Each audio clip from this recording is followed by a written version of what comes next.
Now going to give an overview on the beginnings of Islam. And regardless of whether you are part of an Islamic culture, you are a practicing Muslim, or you believe in the Islamic traditions, it's valuable to learn about the beginnings of Islam because today nearly 1/4 of the world's population either is a practicing Muslim or has grown up in an Islamic tradition. Now, the beginnings of Islam really are centered on the life and the revelations of the Muslim prophet Muhammad. Now, the term Islam means surrender. And as we'll see, a lot of the revelations of Muhammad are about surrendering to God, about the oneness of God, about not worshiping idols. And to put Muhammad in perspective on a timeline, I have other significant biblical figures here. And these are important not just to get a reference towards Christianity and Judaism, but because according to Islamic tradition, Islam is built on top of the teachings of Abraham, or the teachings of Moses and the Torah, and the teachings of Jesus. Muslims believe that the Quran is the final testament, so to speak. Now, to get some context, Muhammad was born in 6th century Arabia. And 6th century Arabia was an interesting place. In many other videos, we've talked about various empires around the Mediterranean, around Mesopotamia, in Persia. And even on this map, in the time of Muhammad, you see significant empires, the Byzantine Empire, the Eastern Roman Empire. You have Sassanid Persia. But Arabia was never really consolidated or ruled by a formal, or most of Arabia, by a formal government or a formal empire. The rule of law in most of Arabia, in the world in which Muhammad was born into, was a tribal world where you were protected by your tribe. And it was really the laws of vendetta and revenge that kept certain things in check, but also would lead to a lot of wars and a lot of violence.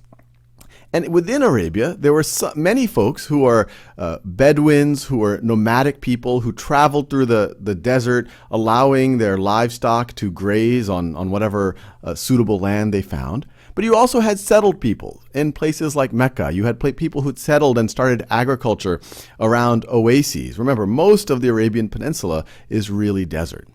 And Muhammad was born into a very prominent family in Mecca.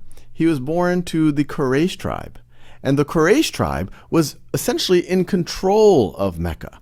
And Mecca was a very powerful city to control because it was a religious center for the region. This is the Kaaba, which exists today and is a center of Islamic worship.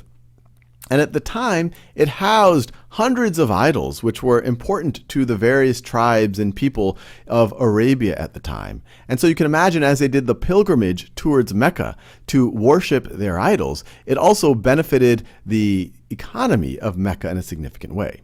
And not only was Muhammad born into this powerful tribe, he was born into one of the most powerful clans within that tribe and within one of the most powerful houses within that clan.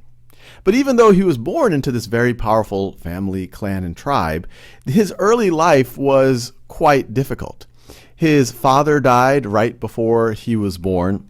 His mother dies at the age of 6 years old.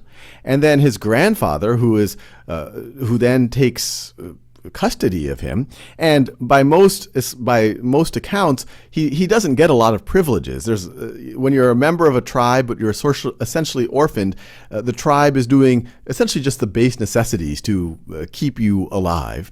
But then his grandfather dies when he is 8 years old, and he goes under the custody of his uncle Abu Talib. Now, as he grows older, he does learn a skill. He essentially becomes a merchant. He goes on trading journeys with his uncle Abu Talib to places like Syria.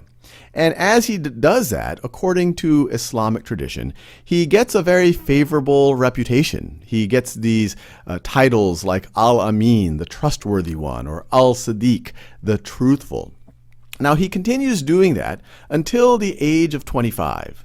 At 25 years old, something very interesting happens.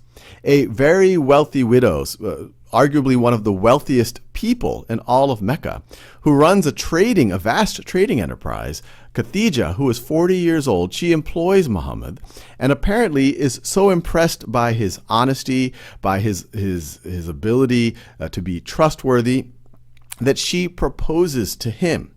And remember, she's 40, this would be her third marriage, and he is 25, and he accepts the proposal. Now, this is significant because, as we'll see in this video and the next, Khadija is the first one to follow Muhammad or believe in Muhammad's revelations.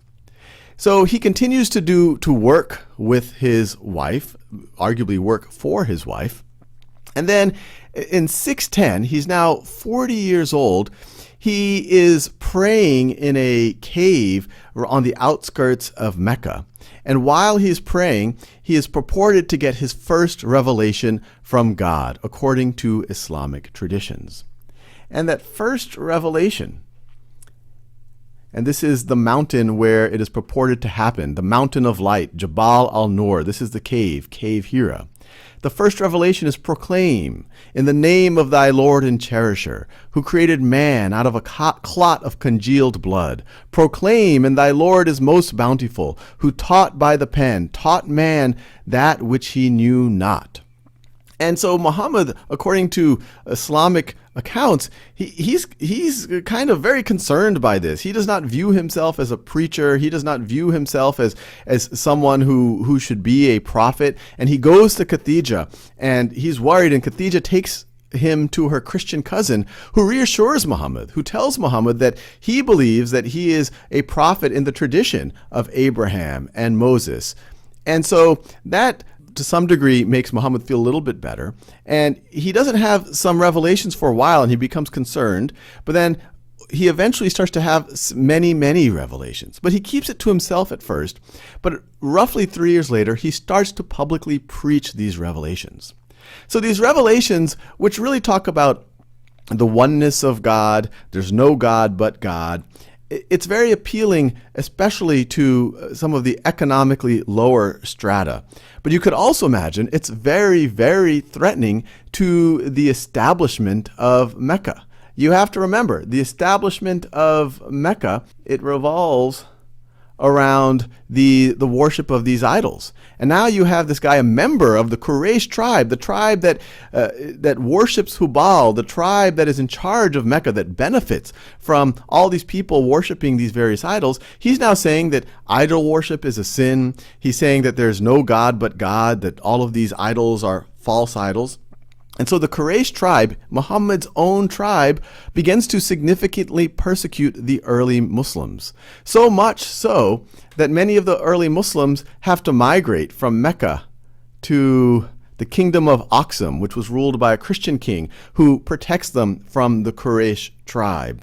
That's now modern-day Ethiopia or Eritrea. And so things are not going well for these early Muslims. They're really they're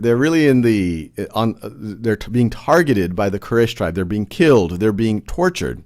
And then things get even worse for Muhammad. In 619, you have the death of his wife, Khadija.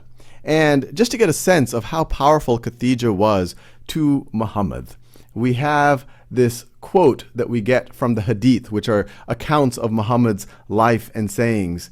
And it tells us, God Almighty never granted me anyone better in this life than her. She accepted me when people rejected me. She believed in me when people doubted me. She shared her wealth with me when people deprived me. And God granted me children only through her. This is, once again, according to the sayings or the life of Muhammad as accounted for by one of the Hadith. And not only did his wife, who up to that time was his only wife, die and was a significant figure, but in that same year, his uncle also dies. So you can imagine this year, 619, often referred to as the year of sorrows. It's a fairly low point for Muhammad. He's been preaching he's been getting these revelations and preaching for around 9 years now, and things are not looking good.